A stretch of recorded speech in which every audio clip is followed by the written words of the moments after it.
Brynn, Sev and I have been digging into the devices you recovered and developed a working theory. We'll test it against the ones you found in the field.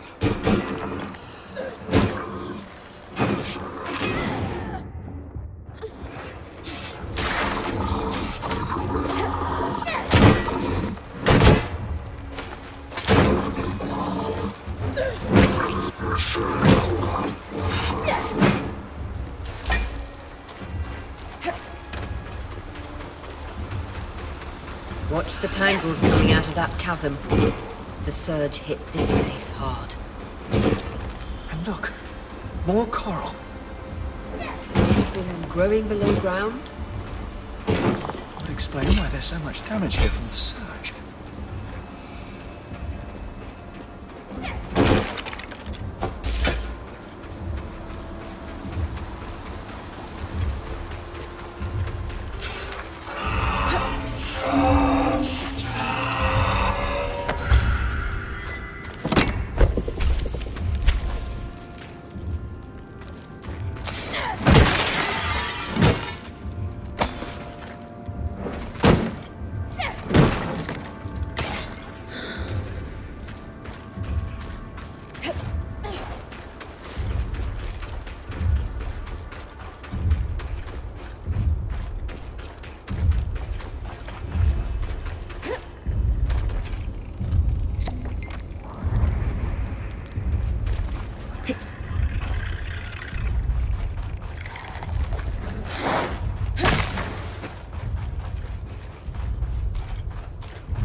powerful.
Maximilian Arden, founder of the Enclave.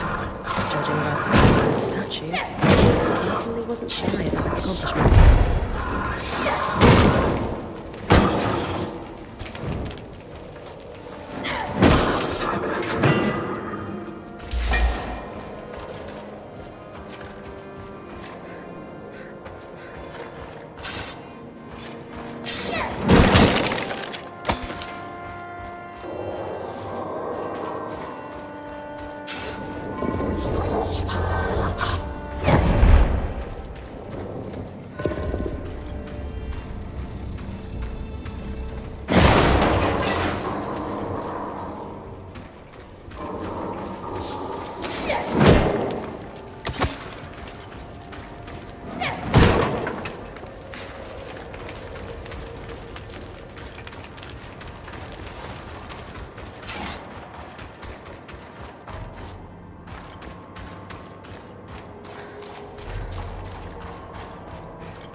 That arch should lead you to the lower city.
A body. Ahead. Outfit looks like our spying friends. So, it's a uniform.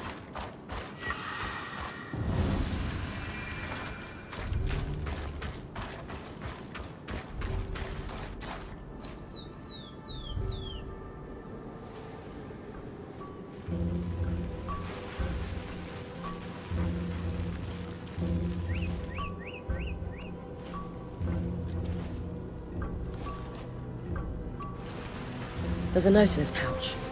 New drop. Market Loomgate, it says. But... wait. Under his mask, he's scorched. Aurea, this looks like the wound on your wing. Only... it's everywhere. But there's no tangle there.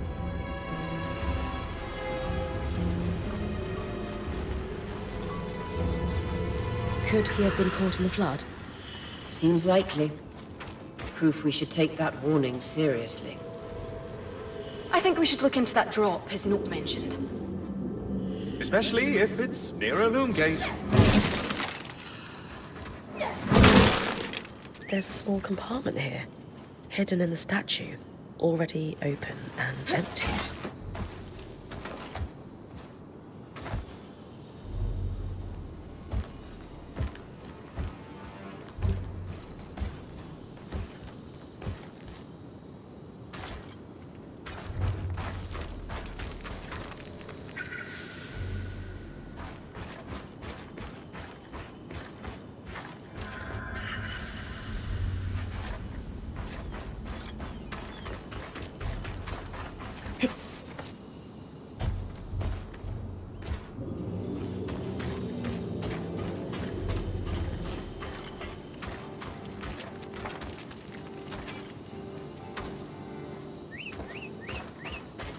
I often heard that as you entered the perch, the bustle of Denevron would begin to crescendo until it peaked in the market.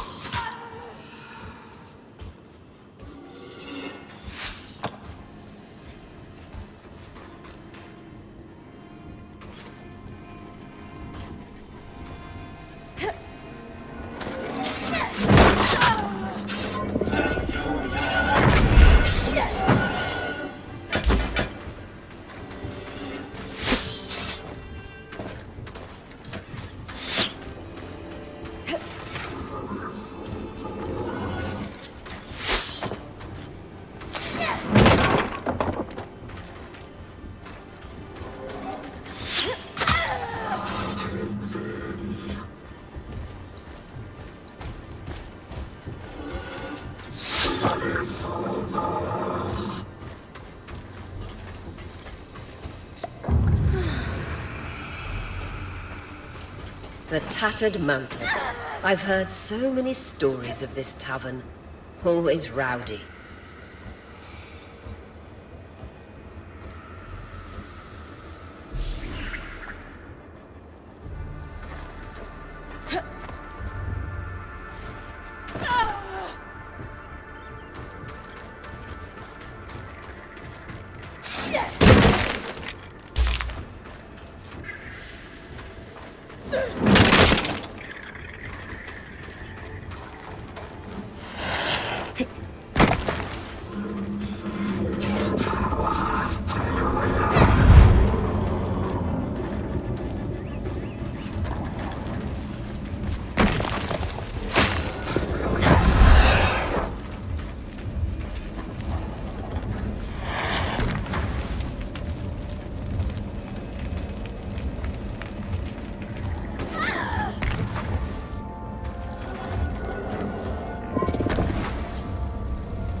The Undergreen.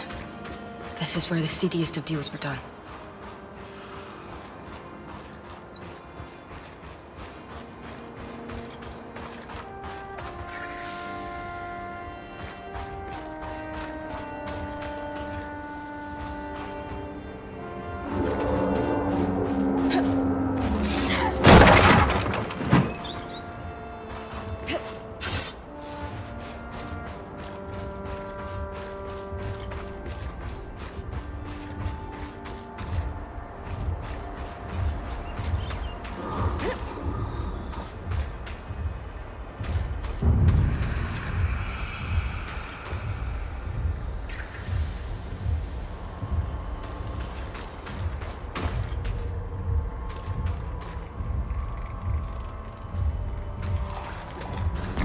Denevron was hit hard by the surge too.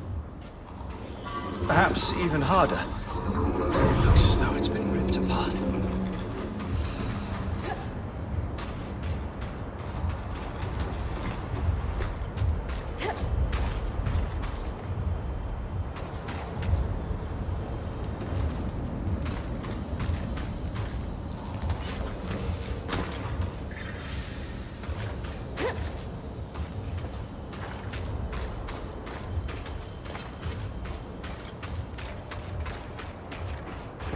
Broker's Arch, the market loom gate.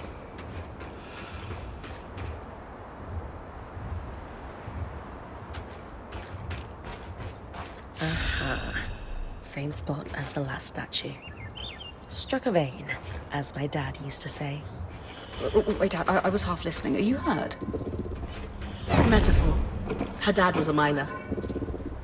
We've got a tally sheet of some sort. Series of numbers below. And a bunch of garbled text below that. I have no idea what I'm looking at. I may.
The shears are fast, but don't seem to dodge.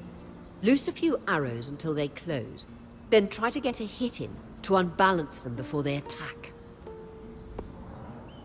I keep thinking about that dead body you found. Me too. It's hard to forget. Aside from the obvious, what bothers me most is they didn't have a scry to rescue them. If the Hearthsiders have fallen so far as to have lost that capability, it's troubling. It's quite a thing, being rescued by the scry. Disorienting.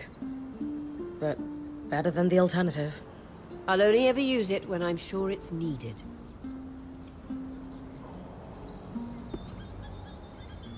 How exactly does it operate? Similar to a loom gate, but much more focused. I maintain a constant flow of magic into the scry, and it connects to you. Letting you see the area around me. In an emergency, I can, I guess yank is the best term, on that connection. How come you never hear about scries being used by military? Or to bring nobles home after a night of debauchery? Rarity and expertise. Scries are Enclave enchantments, and when the veil closed, supplies ceased. On top of that, it takes someone with exceptional control and stamina when channeling magic to use one for any length of time. Got it. That's why points become watchers. It's really nice, having the sensation of you and the others watching over me. You're like the guardian spirits from the stories every Carnhaven child knows. You protect, advise, and of course bicker. Well, I don't know about spirits, but we'll be your guardians any day. Compared to my last band, I'm glad we actually use the scry. Just don't take it as a license to be reckless. Risky business flirting with death.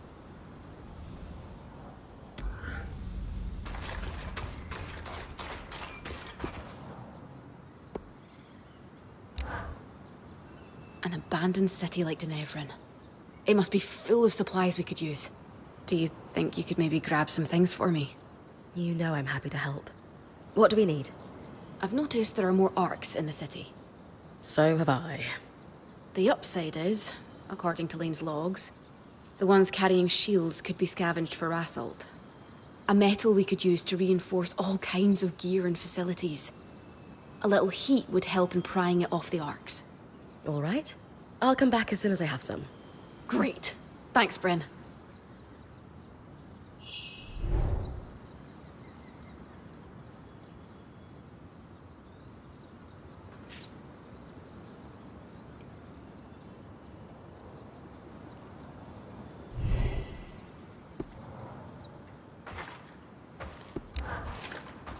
So, spare a little rassault for a good cause? Right here. Perfect! I was actually thinking it would be good to start stockpiling some Akala hide. The nights get pretty cold here, and we could use it to reinforce our tents and blankets for warmth. I'll be back in no time. Thanks, Brynn. Please, hurry.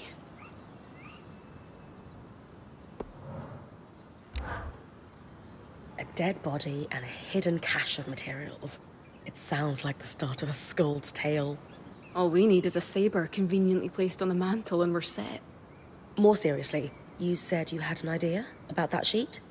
Remember that I used to work the trade lanes? I do. The dockers always wanted big loads for the cranes. But certain things, like, say, herbs, you'd only ship in small quantities. Over the years, the convoys developed a system where you'd have runners and haulers. Runners would make quick trips and bring small goods to a drop.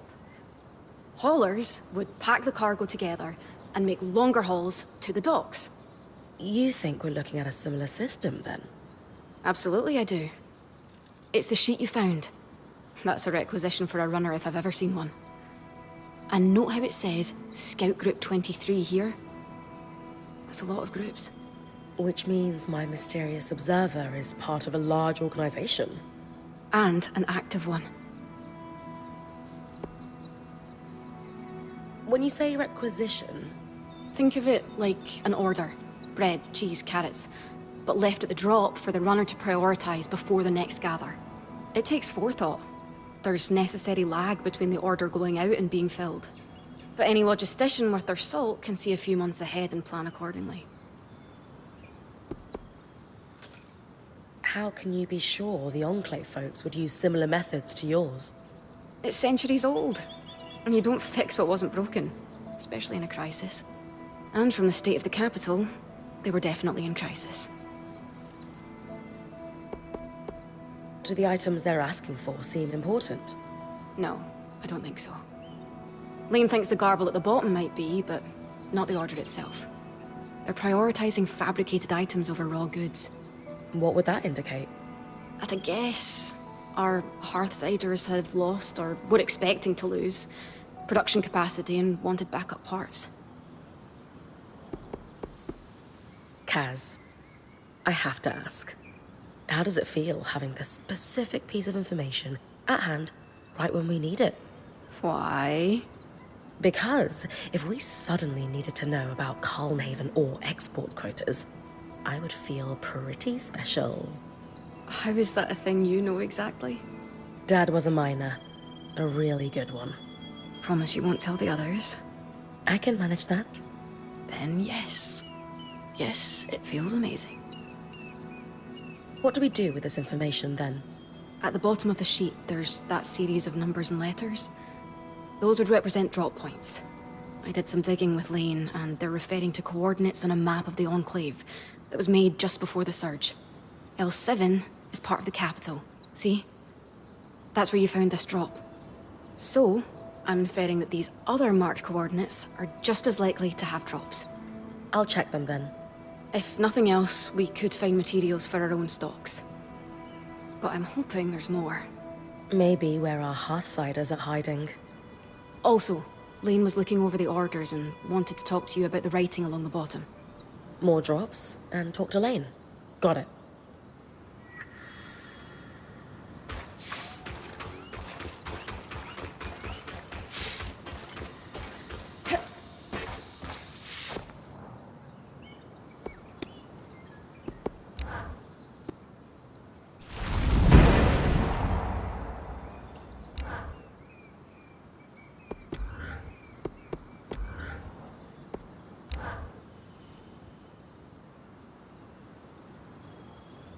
What have we found?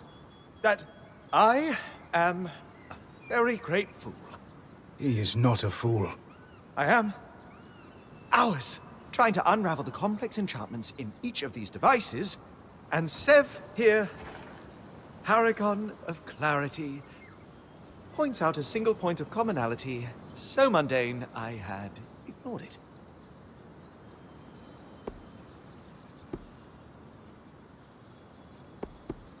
It's a team effort every time, Dom. What did you two discover? What our keen-eyed friend spotted was a singular mark etched into each device. A maker's sigil. We used them in Tarza to lay claim to a craft work. They're certified to each maker. And I've always heard we borrowed that practice from the Enclave. Meaning this mark could be registered in public records. The spire is a logical next stop. Nothing comforts the rich and powerful like bureaucracy. That's where I'll start looking then.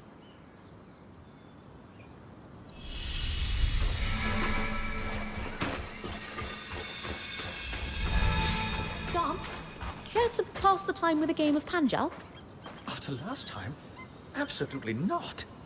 What a sore loser. You wanted to talk about the supply orders? Indeed. It's about the gibberish along the bottom. Notice how the writing is in a different hand. Yes, I can see that. We're looking at a cipher. Someone sharing encoded notes. Can you give me a quick rundown on encoding so I'm sure I'm following? A favourite topic of mine? Cipher is a blanket term for securing text so that only an intended recipient can read it. They range from reasonably simple swaps of letters to complex changes that require devices or key sheets to solve. But, as notes quickly added to supply orders, the codes we are dealing with were simple by necessity. What's your background with ciphers, Lane? There's something of a hobby for me. Specifically, breaking them. A fan of knowing secrets. More a fan of information being shared freely. But also, yes, Udean nobility relies on them heavily, and being privy to the dirty laundry of the nobles is advantageous. You're sure we're dealing with a code and not just doodles? While possible, it's not likely that someone would scrawl nonsense on the bottom of official orders. Why do so? To practice calligraphy? To refine their writing? Perhaps. But this is decidedly not calligraphy. Ergo, cipher. Any initial guesses as to what the cipher says? Hard to say exactly, but what we know is these orders were for Scout Group 23. So let's assume there is an organized group of Hearthsiders arranging these drops. At a guess, This was an unofficial channel of information passed to those in the field. Information that would be invaluable to us. Agreed. Why encode text if it's not significant? Sounds like we have a cipher to break. I'll keep hitting dead drops. Any code is easier to break with more samples. You can work on it like any other research project.